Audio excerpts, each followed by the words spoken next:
Okay, well, welcome everyone. We love to be on time here, so we're going to go ahead and get our program started, and attendees will continue to join us.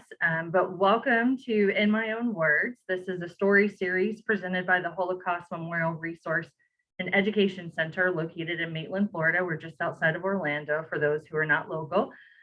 Really welcome you to this incredible series. This is our opportunity to share stories of Holocaust survivors, either in their own words or through the words of their loved ones or descendants, second generation. And we're so honored to be able to share these stories and bring them and make sure that we can continue to share them for all perpetuity, hopefully.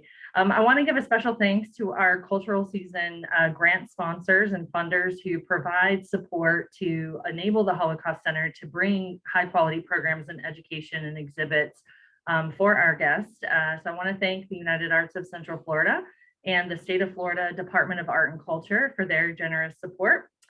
Throughout the program today, we encourage you to use the two functionalities that you should see on your screen. There's chat and there's Q&A.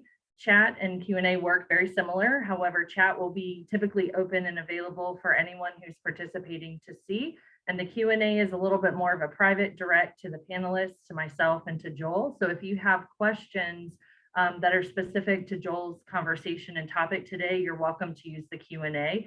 However, you're also welcome to use the chat as well. Throughout the program, we're going to be putting some additional program links, links to Joel's website, to his book, to a few other resources. Those links will be posted in the chat, so make sure that you check that out throughout the program. As you probably were notified, this program is being recorded and we will upload the video to our website, which will typically happen within 24 to 48 hours. That way, if there's any portion that you missed, or if you'd like to share this conversation with someone else in your network, we would encourage you to do so. You can view it from our website. So without further ado, our guest speaker today is Joel Poremba. He is an author and a speaker whose father, Nathan Poremba, was a Holocaust survivor. Joel's book, My Name Is Staszek Surdel, explores his father's life and survival in Poland before, during, and after the war. So without further ado, if you'll please help me welcome Joel. And Joel, give me 1 second, I will spotlight you so everyone can see you. And welcome, Joel. Thank you so much for being with us today. Thanks, Lauren. Thanks so much, Marnie, and thank you to the Holocaust Memorial Resource and Education Center of Florida for having me today. Again, my name is Joel Poremba. I am the son of a Holocaust survivor from Wieliczka, Poland. Wieliczka is 8 miles southeast of Krakow, for your reference. The question that I get most often, besides the fact, how did you come up with the name of the book? My name is Staszek Surdel. To dispel any mystery when I get to it eventually during the presentation, that was the false name that my father had for the last 3 years of the war, where he posed as a Pole. He had the birth certificate of a dead 9-10-year-old Polish boy that was purchased from a priest outside of the Krakow area. And that's how he presented himself. And that's pretty much how he survived the last 3 years of the war. My journey in this is as follows. I knew at an early age, at around 5 years old, that my father had survived something horrific. I had a lot of family on my mother's side of the family and virtually none on my father's. There was always this photograph in my parents' room growing up. And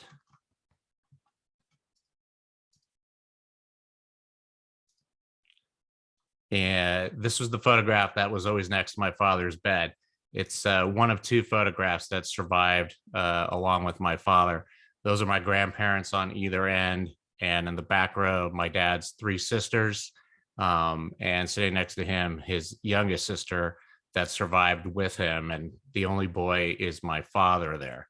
So early on, I would ask my father, where are these people? Why don't we have any family? And he explained very, very briefly to a 5-year-old what the Holocaust was. And my takeaway was that they were murdered. I didn't really comprehend or understand that there were others that were murdered, just them.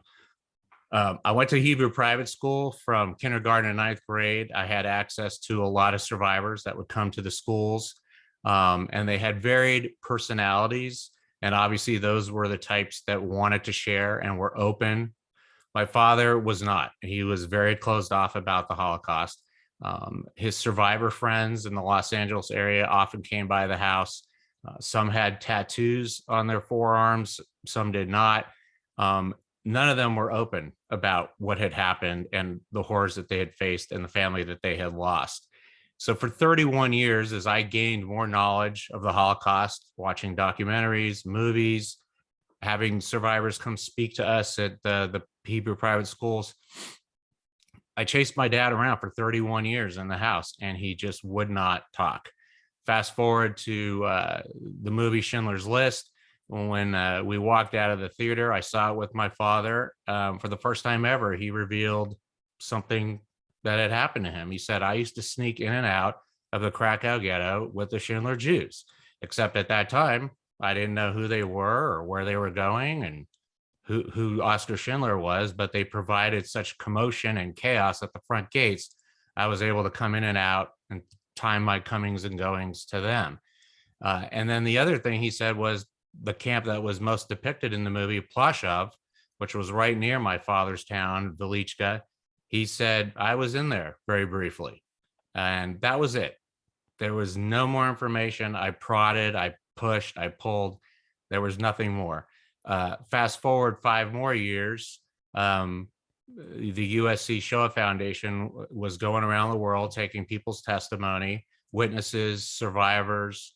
My father said, I won't be doing that. But one by one, his survivor friends in the LA area began to invite the Shoah Foundation into their homes and do the interviews. Predictably, my father was the last one, and he still refused to do it.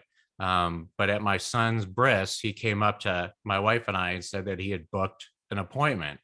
So in October 1998, the film crew came to my dad's house. He provided 4 hours of video testimony. It was a long day, 7 to 8 hours in the house. And my son was about 6 months old at that time.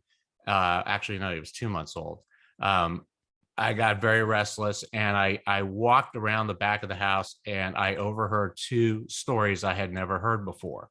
One was when my father relayed how his sister, who did survive with him, was tortured by the Gestapo. She had the sister false papers to my father's false papers. So while my father went by Staszek Surdel for the last 3 years of the war, his youngest sister went by Zosha Surdel. But the Gestapo on tips had heard that she might be posing as a Pole and was really a Jew. And so they took her in and tortured her. The description of what they did to her physically and psychologically was a lot to bear. And hearing my father relay it and break down, I walked away and I thought, I really can't hear anymore. But as the day went on, I again grew restless, walked back out, and overheard my father explain how he said goodbye to his mother at the age of 12 for what would be the very last time. This there were rumors going around in every Jewish town in Poland. In my father's town, the rumor was there's going to be a deportation. They're going to put Jews on trains. It's just a rumor. Who knows if it's true? My father at the age of 12, for whatever reason, was so suffocated by that thought. He went up to his mother, who's 12 years old, and said, I'm leaving. He didn't really have the plan of an adult. It was more of a plan of a boy just to run away. But my grandmother saved my father's life by allowing him that freedom to run. No one knew what he was being sent out to. Was it going to increase the odds of his survival or decrease them? Who knew? But my father was 68 years old giving this interview, and he was now a 12-year-old explaining how he told his mother he was leaving. And to hear him in the words of and share the emotions of a 12-year-old boy, it was heartbreaking. And again, I walked away from the door, and when it was over, I said, I can't pursue this story. It's just too much for what little I did hear. It paralyzed me. And the shoe became on the other foot. For the next 21 years, my dad chased me around, trying to get me to sit down and talk with him. so he could share his story. But I came up with excuse after excuse not to sit down and hear it. And for 21 years, I did not watch his USC Shoah Foundation video. I, for what little two things I heard, I certainly didn't want to look my father in the face in a video, look him in the eyes and see his lips quiver and hear that voice put to a face. So I avoided it. I evaded. Um, my first trip to Israel was in 2018. And that trip, I explain it in the epilogue of the book. What it did for me emotionally and psychologically to open me up, I came back a completely different person. I really, really realized for the first time is limited and I won't be here forever, and neither will my father. And the greatest duty I have as the son of a survivor is to tell my father's story. But I had to start somewhere, and that meant I had to sit down and watch my father's video. It was difficult, to say the least, to go through it, as all the videos are at the Shoah Foundation. But after that, I announced to my dad I was ready to sit down and talk, and I interviewed him for another 10 hours, recording much of it by audio. And then I had an idea, and that was I need to do more than just get his testimony. I need to do something with it. So I wrote the book. I was 52 years of age, so it took a long time to get it out. Before I share some of my father's story, I wanted to touch on the topic of what people call trauma to the second generation. And I have to tell you, growing up, I heard a lot about this. A lot of PhDs and renowned people have written books and done studies and interviews.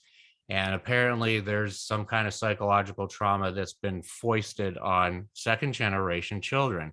I never really put any stock into it, at least from my perspective. I didn't grow up in a house, other than the fact my father was not open and not going to share. I didn't experience or see any kind of trauma heaped on me. And I thought, how pretentious. I'm not the one that survived. I don't even like the phrase second generation survivors. What did I survive? Nothing, as far as I could tell.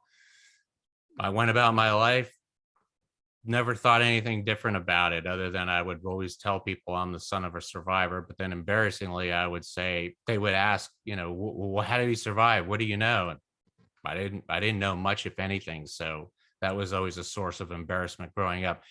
But when I watched my father's video for the first time in 2019, at the very end, the interviewer asked my father to sum up and kind of free flow thoughts and emotions. And that is where some of the angst, the anger, the loss really came out. And the one thing that I'm going to share is that my father said that his childhood had been stolen from him. And I went, oh my God, I can think of an incident where something was foisted on me, but I knew nothing about it when I was 13. I was in the backyard playing with my GI Joes with my best friend who was 14 and my brother who was 11. And before we would often play, we would always have political and historical debates. Yes, even at that age, about what theme were we going to play? Was it going to be World War II or World War III? And what theater would we be fighting in?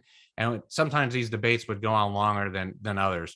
My father came out to the backyard to say goodbye for the day. He was going to work, and the three of us ignored him. No one responded. We went on arguing, debating. My father repeated, "Goodbye, boys. I'm going to work." And again, the three of us ignored him. My father then turned to walk away. I looked up. I saw his head turn to his shoulder, and he looked over his shoulder at the three of us and said, "You would never have survived." The three of us just looked at each other in shock.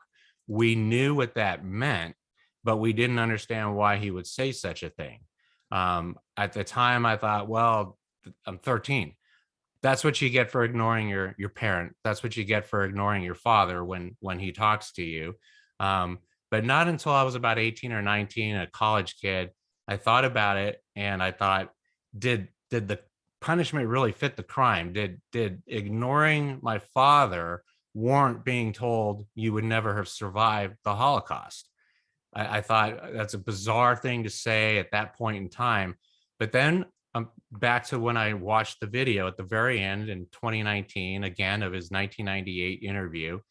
He didn't have a childhood. And it dawned on me, he was witnessing three kids fervently, steadfast playing, so attentive to their playing that we completely ignored my father two times. And for the first time ever, something came out, something sprung out of him in envy, jealousy, but certainly something that he never had. He saw his neighborhood boy and his two sons having, and that was really the only time I could ever think of where my father foisted something on us. And it always sort of bothered me, but not too much that I kicked myself. So when I sat down with my father and interviewed him a couple years ago, I didn't feel it was necessary to bring this up. I think I had my answer when he said my childhood was stolen.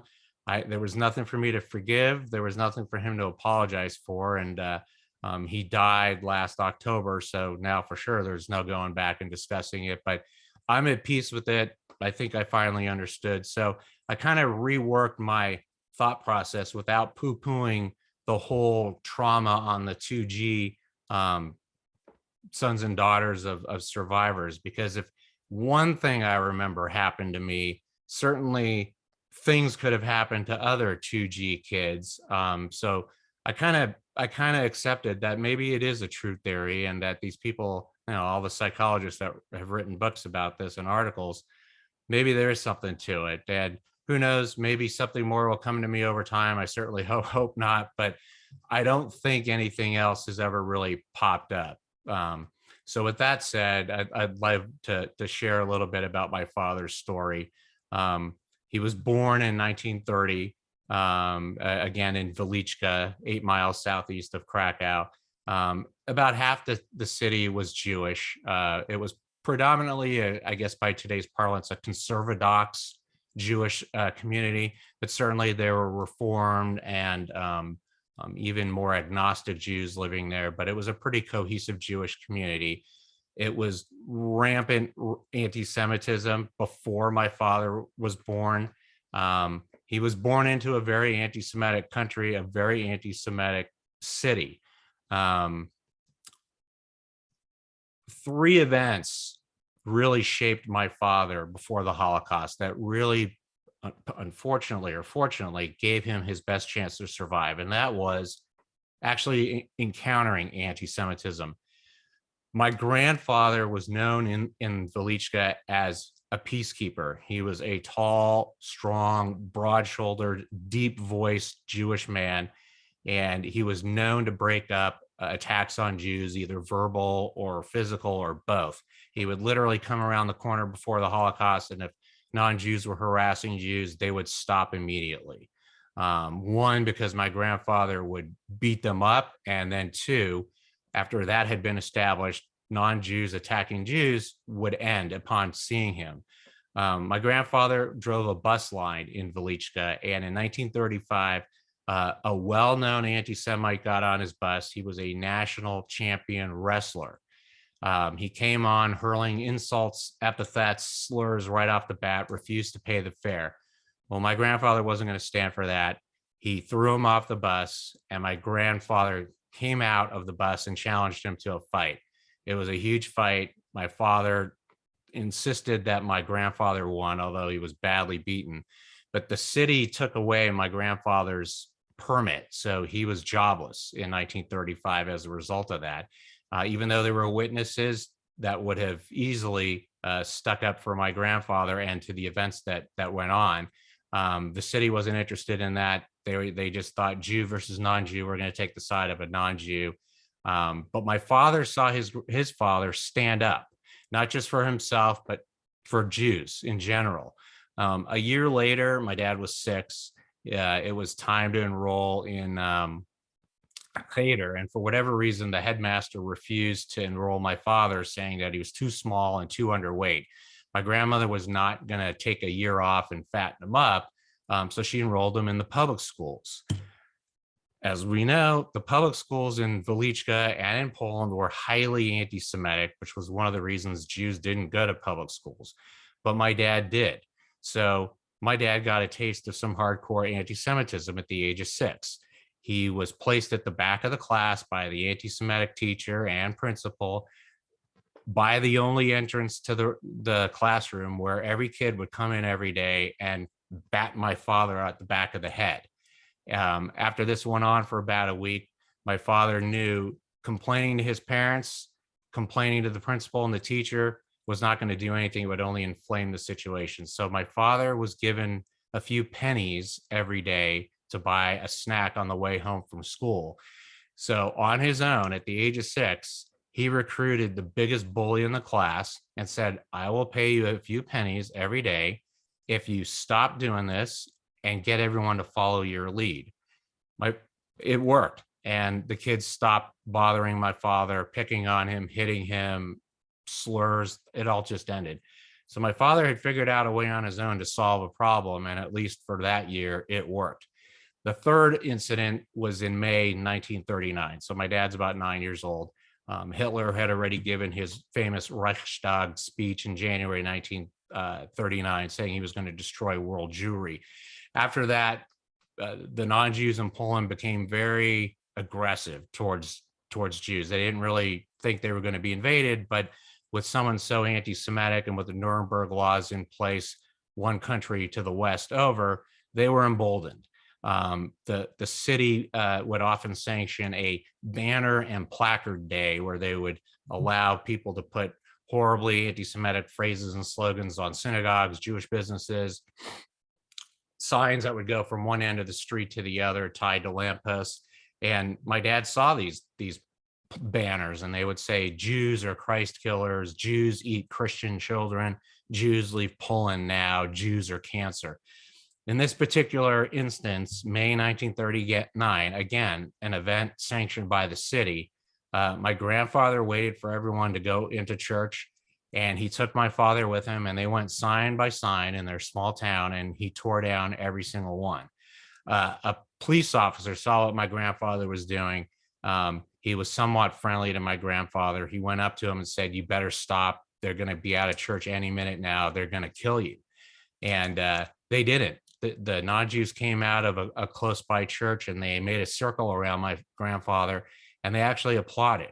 That really wasn't the predominant feeling in Velichka, but at least in this instance, people were respecting who was doing this, my grandfather.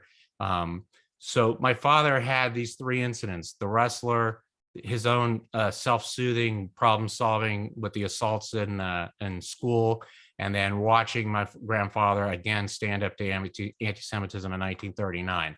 So that's really the framework that my father had going into September 1939, where unfortunately by September 7th, the Wehrmacht had made their way into my father's town. And I want to show you some of the photographs that I have of what went on.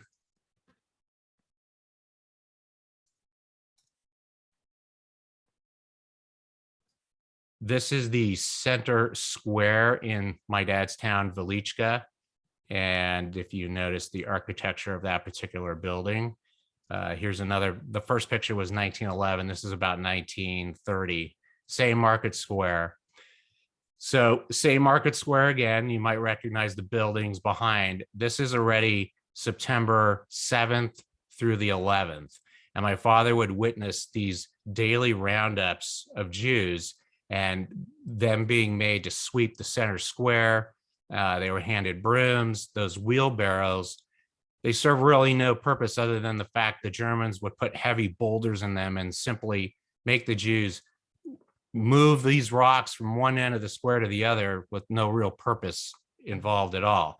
And to bring home the point, lined up behind the Jewish men here holding brooms, each one of those blue arrows shows a group of German soldiers behind them.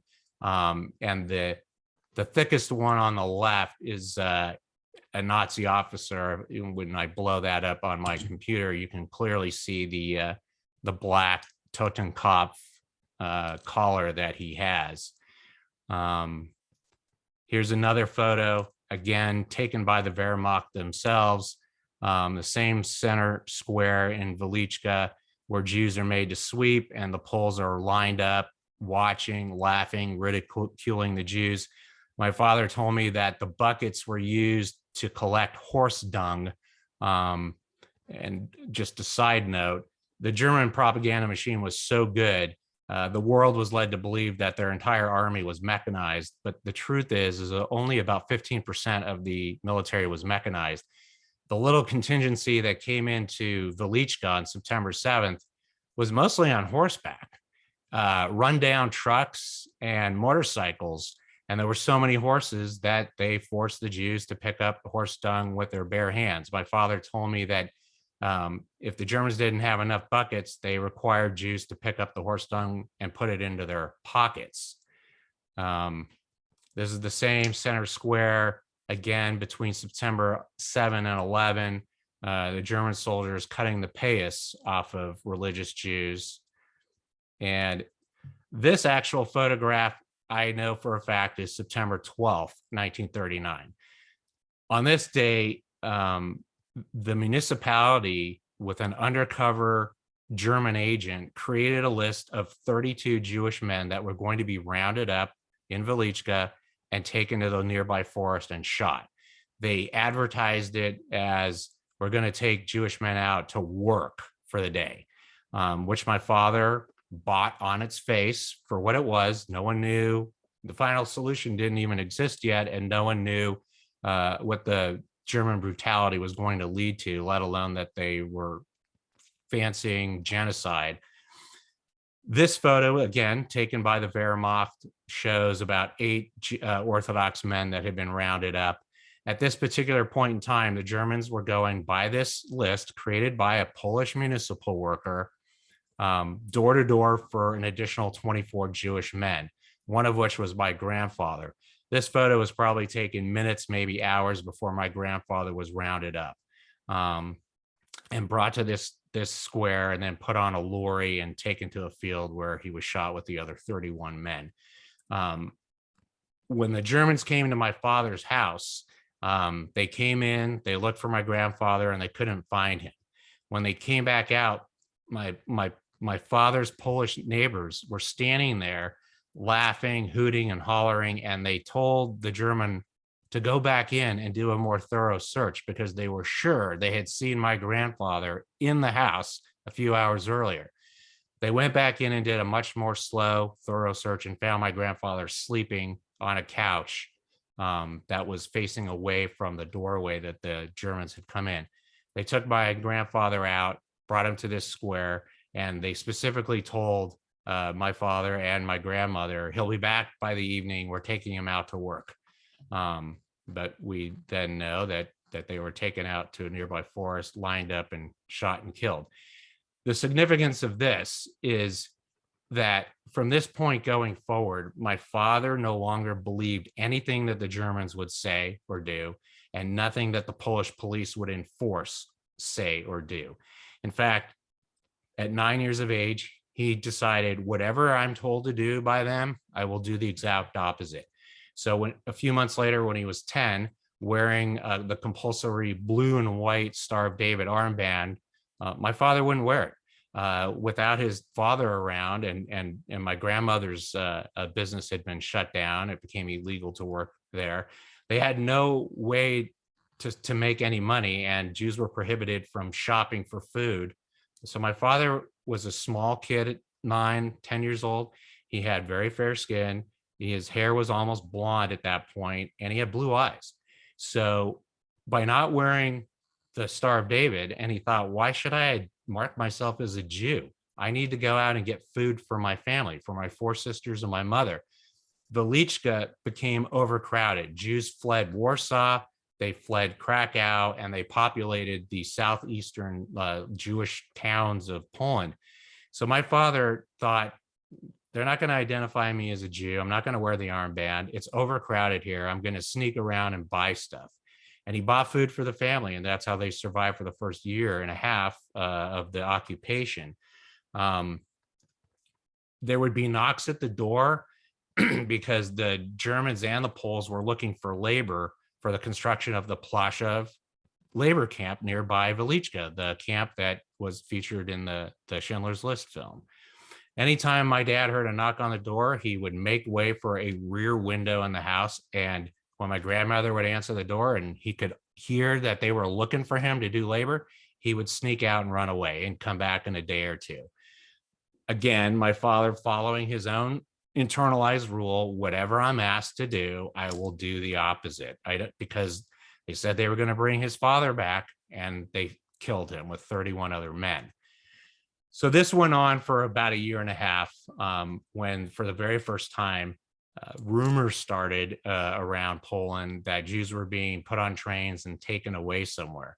My father felt very suffocated at this knowledge, and he didn't know if it was true or false. So for whatever reason, one day he went up to his mother. This was not the incident that I talked about earlier from his Shoah Foundation interview.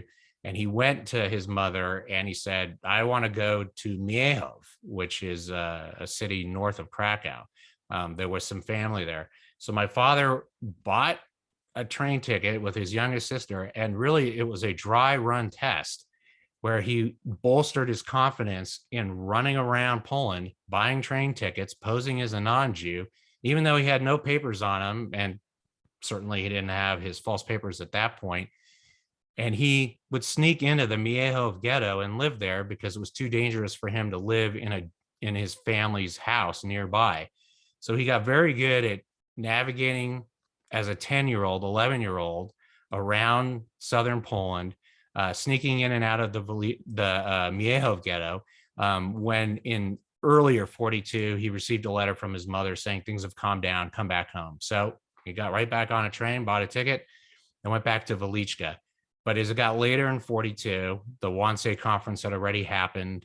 These rumors were not rumors, and ghettos and towns were being liquidated. Jews were being put on trains and sent to death camps.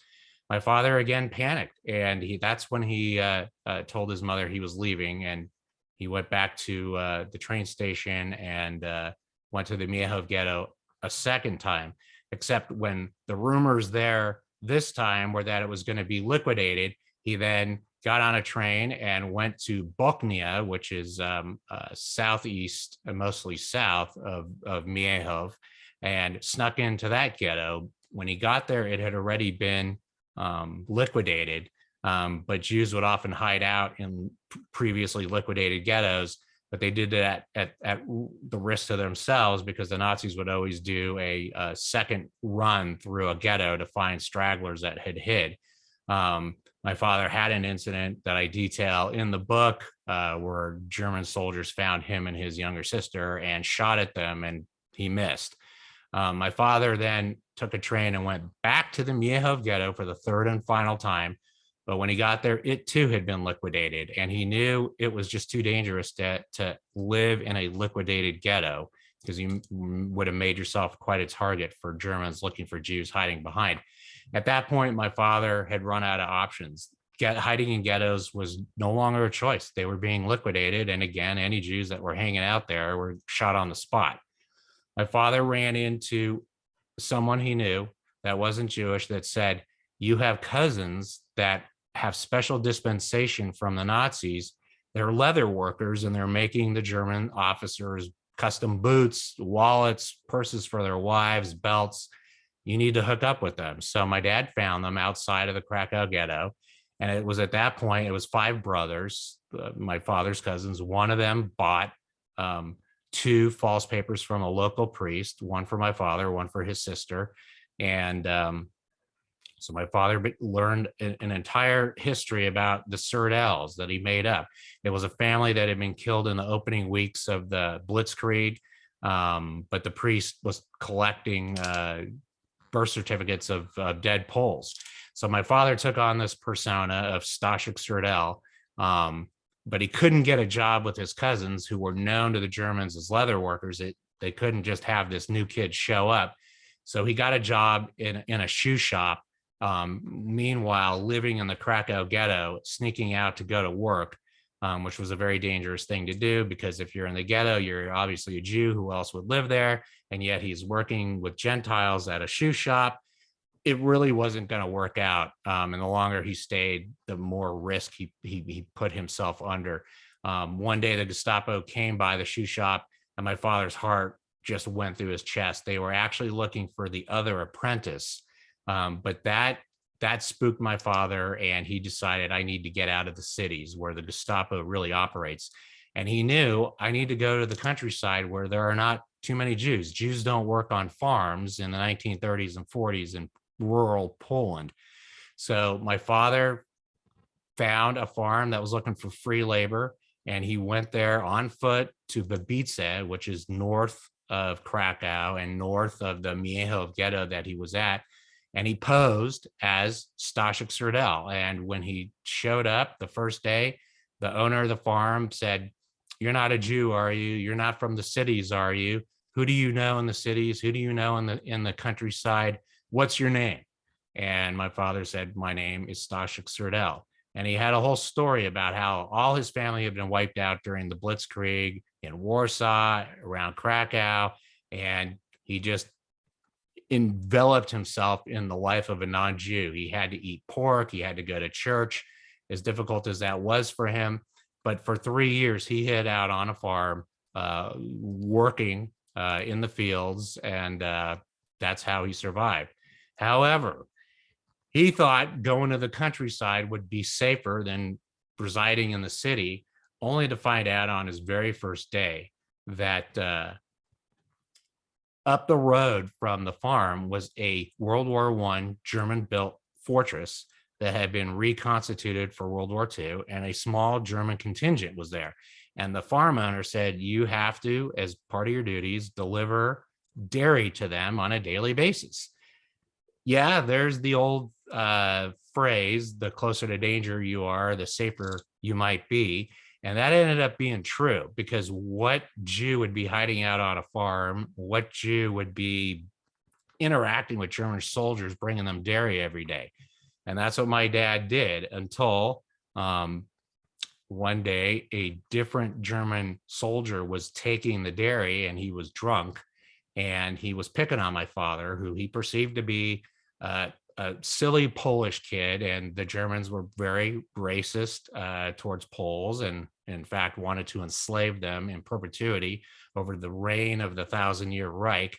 So this drunk German was picking on my dad, and he made my dad so nervous that he spilled some of the milk out from the jug that was supposed to go into a bucket, and the German beat my father. My father was so upset because it reminded him when he was hit on the back of the head in school when he was 6 years old by the other non-Jewish kids. My father, in anger and resistance, kicked into the dirt, and it splattered mud on the German's clean boots. He then beat my father further, rendering him unconscious. It was considered an assault on a German soldier, and my father was treated as a prisoner of war, again, thinking that he was a Pole. So he was put on a train and sent to Bergen-Belsen, where he was for a couple of weeks. The owner of the farm was a drunk himself, and no work was getting done. So he marched himself up to the fortress and said, "My free labor's gone. I just own the farm and pay the bills. You took away your own dairy. I need Staszek Surdel back." So the Germans felt my father had learned his lesson, and they put in for the paperwork for him to be transferred back to Babice on the farm. But mistakenly, he was rerouted to Plaszow. So he was put there for a couple of weeks. And again, the farm owner marched up to the fort and said, "I have him. You're not getting your dairy. Where is he?" They found out he was in Plaszow, and he peeled potatoes as a POW in Bergen-Belsen, and in Plaszow was working in the kitchen. He had already trained himself to show no empathy towards his fellow Jew. When he was going to the Miechów ghetto 3 times, taking the train with non-Jews, one day at the Miechów train station, he saw a train come through, and it was said Auschwitz on it. And he could clearly see Jews being held against their will, huffing, puffing, thirsty. He could understand what they were saying in Polish and in Yiddish. He didn't understand where they were going and why they were being held against their will. But before his train came, he saw another one that said Treblinka, saw the same scene going on, and another one coming through say Belzec, another death camp. So my father could certainly not show any empathy or ask his sister that he was with, what's going on? What do you think? Can we get them water? Could not give himself away in public like that. So when my father was in Ploshov, which was all Jews there, it's a hard labor camp, my father had the training to not show any empathy or curiousness into anything that was going on there. Eventually, he was freed, sent back to the farm, and I detail in the book how this particular fortress was actually the retreating front line of the Germans. Just get to the fortress.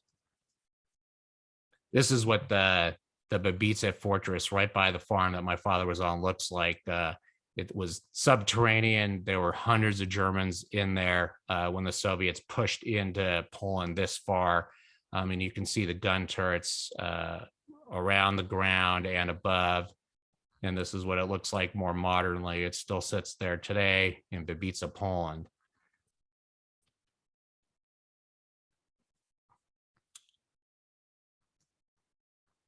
So that is essentially how my father survived. When the Soviets had pushed back in early 45, the Germans were gone. The war for my father was over. He immediately went to Krakow, which was known as Jerusalem North. It was the center of the Jewish universe, but for the state of Israel, which didn't exist. What Jew would ever have left Krakow to go anywhere? And so my father went there at early 1945, and there's no Jews there. There's no one that he recognizes. He doesn't even see any Jewish faces, stereotypically looking, Jewish Orthodox males. There was nobody. My father eventually found a registry, registered his name. Of course, he was looking for his mother and his three sisters and his fourth. She had been placed as a domestic worker, and that was the sister that was tortured by the Gestapo and eventually let go. My dad then went back to his hometown. Where else did he have to go? There was no one around, and it was because everyone had been murdered. My father spoke to a neighbor that was friendly to Jews, had been friendly to the family before the war, and she said everyone from the town was sent to Belzec. Everyone from Velichka is gone.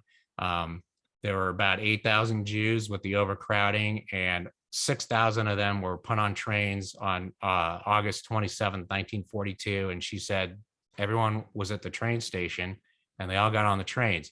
By the end of the day, about 2,000 Jews remained. Some were sent to labor camps, but the balance were just lined up and shot. And she witnessed the whole thing. And my dad had no confirmation that where his mother was, where his three sisters were. He went to his childhood home, knocked on the door. Poles were now habitating the house, wouldn't let him in, were surprised he was alive, greeted him with, "Why are you still alive?" My father just wanted to come in and get a few mementos. He certainly didn't want to stay in the house or live in Poland anymore. He went and got a Soviet militiaman who came, knocked on the door, was trying to evict the family there. And the lady actually said to my father that my father should be arrested by the Soviets for having violated then Nazi law, which in August 26th, 1942, the day before the roundup and deportation of all Jews of Velichka to Belzec, she said my father violated that law. He didn't show up. So he should be arrested for violating that now. That was her defense to not being thrown out of the house. My father was chased by neighborhood boys he hadn't seen in 6 years. They slurred him. They challenged him to a fight. They threatened to get gun and kill him. And my father was 15, all alone, literally ran into his next youngest sister that had false papers. And long story short, I go into this in great detail in the book, how hard it was for Jews as refugees to get out of Europe. It took 6 years before they were able to leave for Europe. And it took the passing of the UN and United States Displaced Persons Act before my father was then able to get a Belgian passport and then come to New York, which is what he did in 1951. So that's essentially my father's story in a short period of time.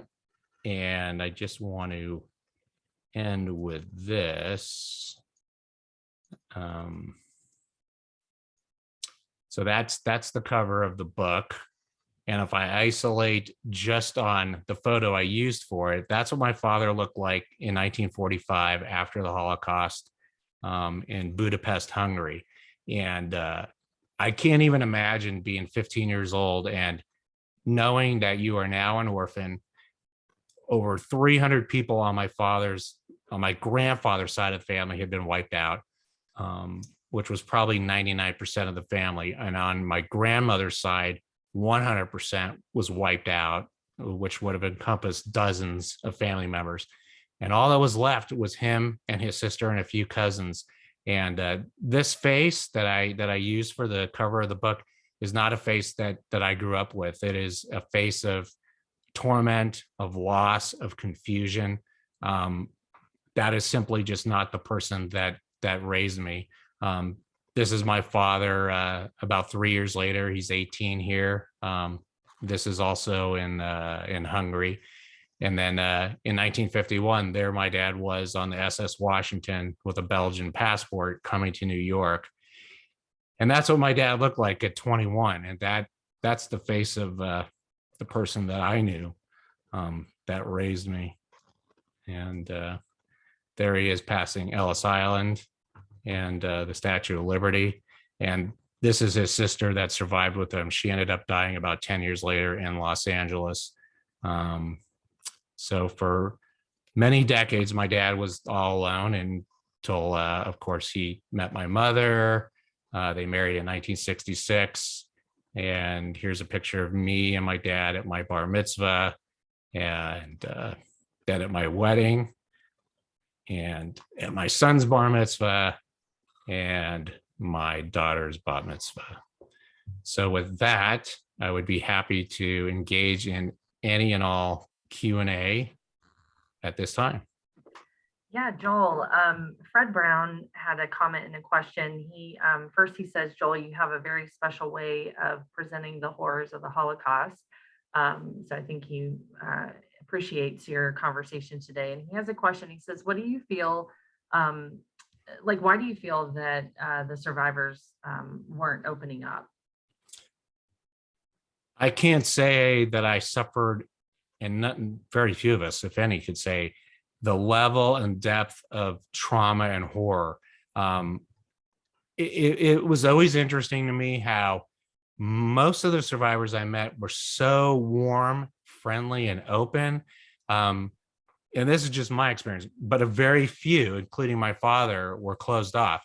When I interviewed my father in 2019, and he said the same thing in his 1998 Shoah interview, I never wanted to feel like a victim. And me retelling it makes me feel powerless, which I was, makes me feel weak. And it's a time that I don't care to remember because it was so bad for me as a child. My dad was 9 when it began and 15 when it ended. My father was a hunted person. And the Germans meant to kill Jewish children so that people like me would never be born. They were looking to wipe out world Jewry. Hitler said it himself. I think because my father was a child, there were a lot of repressed feelings. You wake up one day and you're 15 and you're an orphan. You have no education, no job skills, and 99% of your family on both sides of your family are gone. It's hard to talk. And clearly it was for my father. And he was a happy-go-lucky, warm, friendly jokester growing up. And I think that's who he preferred to be seen as. In fact, when my father ever met strangers, he was always asked, what kind of accent is that? Where are you from? My dad would always say, I'm from New York. No one would have been fooled, and no one was fooled by his accent. It was clearly not a New York accent. It was a broken English Polish accent. My dad was fluent in Russian, a little bit of German, fluent in Polish, Yiddish, Hebrew. It was a bizarre accent that stayed with him his entire life. So he always was a giveaway that he was probably Eastern European. But if you challenged him, that's not a New York accent, he would get a little upset and just walk away. He didn't want to talk about it. He didn't want to be identified as a survivor. He was that stigmatized by his experience. Yeah, it is interesting, in our line of work, we do hear that. We recently had Abe Pazam, who lives in Central Florida, who just recently started to share his story. And for International Holocaust Remembrance Day, he came to the Holocaust Center with his grandchildren and his daughter, and did a panel, and he talked about his story. And outside of his immediate family and speaking to one of his grandson's classes, it was the first time that he had shared his story in such a public manner. But he said he had this, transition over the years of, why shouldn't I tell this story? And, it's important, my grandchildren need to know this. Their friends need to know what happened. We're not going to be here at some point. We have to make sure those stories continue. We've had a few people in the chat that, Marcia mentioned that her mother-in-law had been in Auschwitz and yet never said a bad thing about anyone. And I think there's a lot of hope and resilience, that we have come to see from those who survived the Holocaust. They went through something so horrific, and yet they have still been able to, at some point maybe find forgiveness and see hope for the future. Roberta had mentioned, she said, "Thank you for your book and your presentation. It's very eloquent. As a hobby genealogist," she said, "most of us would love to have that emotional and factual stories from our ancestors." And I know you touched a little bit on, that kind of the trauma, the second generation trauma. We have heard some survivors talk about how they processed that or didn't at certain point in time. But, as a second gen, as a son of a Holocaust survivor, obviously you've written a book, you do presentations about your family's history. How do you process this? I mean, this is tremendously, obviously impactful, right? When you think about the impact it's had on your family and your family's legacy, how have you processed that trauma for yourself to get to a point where you can speak so eloquently and openly about the trauma that your family went through? It's difficult because, I grew up, let's say age 15 to 35, and the phrase is never again. But I think from age 35 to what I am now, 54, no one is really doing anything to rebut and support genocide, which has gone on all over the world since I've been around. I mean, whether it was Pol Pot or Stalin or other brutal dictators doing genocide on their own people. It's become more of a slogan and a rallying cry than anyone really seems to want to do anything about. There seems to be more passivity. So when I was younger, obviously to me, the Shoah, the lesson of the Shoah was to make the world aware of where hate goes and where hateful rhetoric goes, and then small incremental social policies called the Nuremberg laws, and it takes other forms today, how that is just the beginning of something much more terrible. And no one really seems to take it to heart. So it is troubling. You would think hundreds of thousands of Jews that survived the Holocaust and the 6 million that didn't, that somehow people would have learned something. And maybe they did, because it was novel for the first few decades. But it seems like over time, it's just become words, and no one is really willing to stand up and live never again. So it's difficult to take on this role and tell my father's story when so much of it has been replayed just in my lifetime. It's a sad statement on humanity, really. So it's not easy to answer the short answer.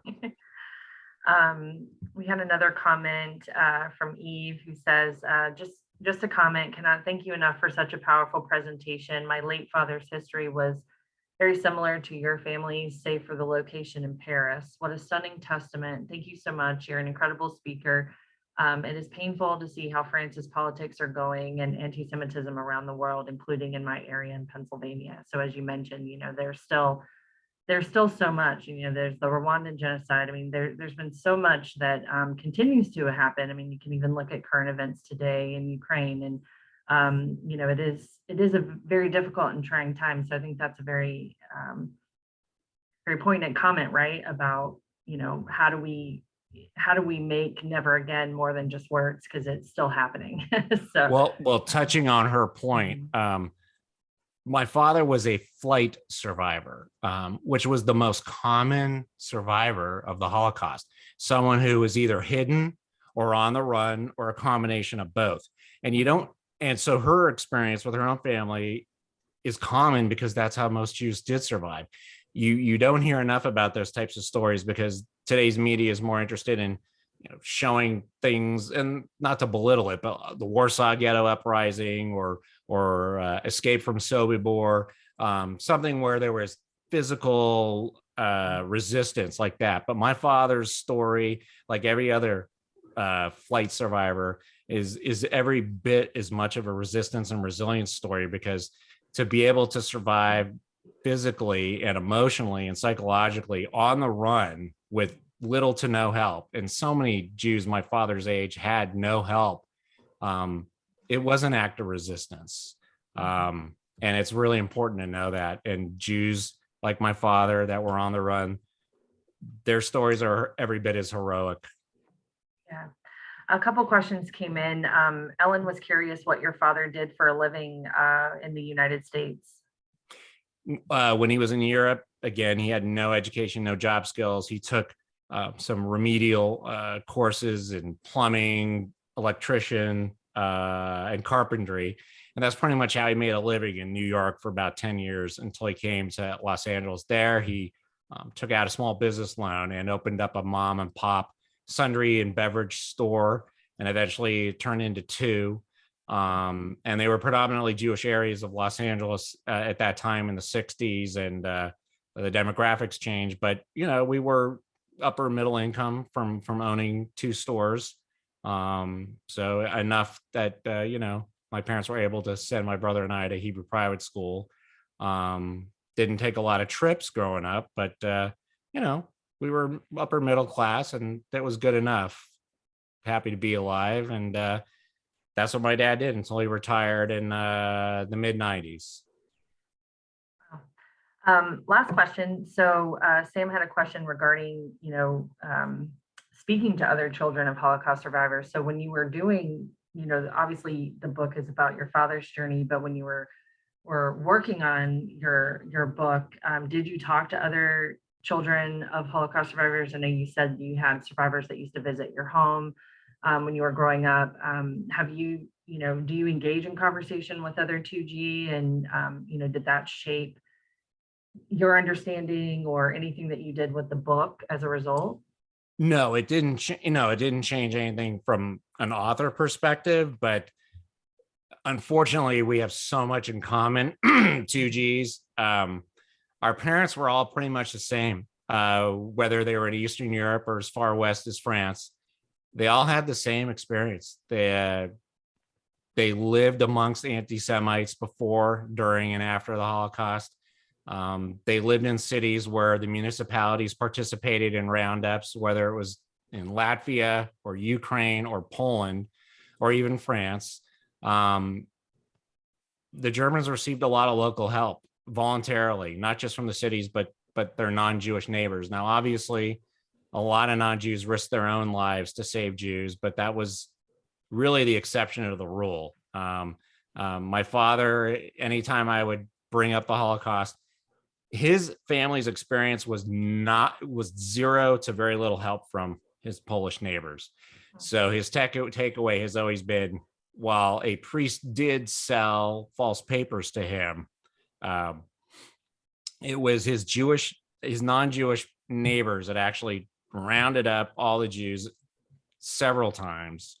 And watching laughing neighboring kids do it is something that left a mark on him that he really impressed on me. And that is the image that my dad had, was laughing Polish kids telling a German to go back into their house and look harder for my grandfather.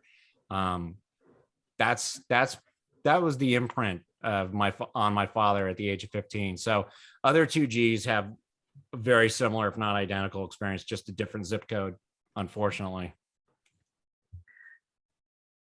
Well, Joel, thank you so much for your time today. Thank you for sharing your story.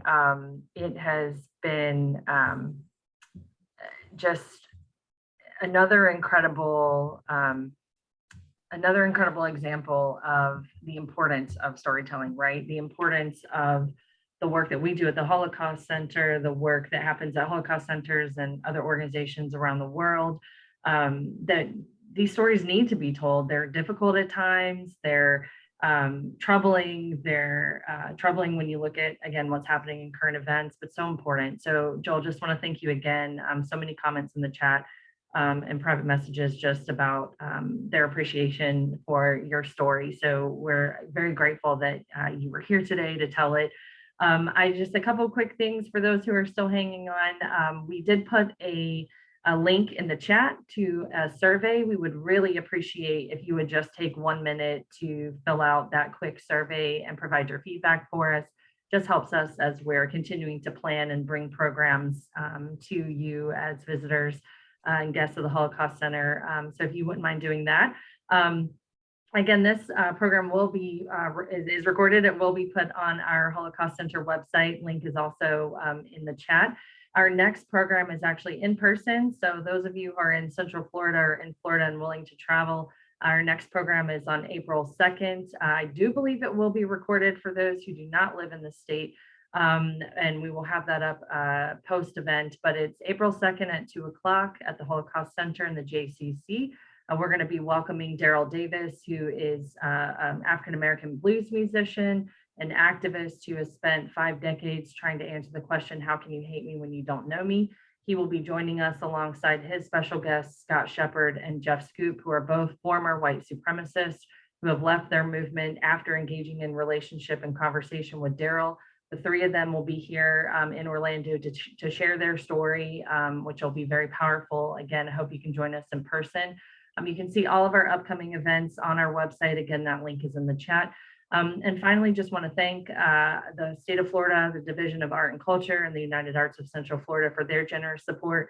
The Holocaust Center is 100% funded by philanthropy. Everything we do is supported by generous people. So if you are interested in supporting the Holocaust Center with a donation at any time, you can do that on our website.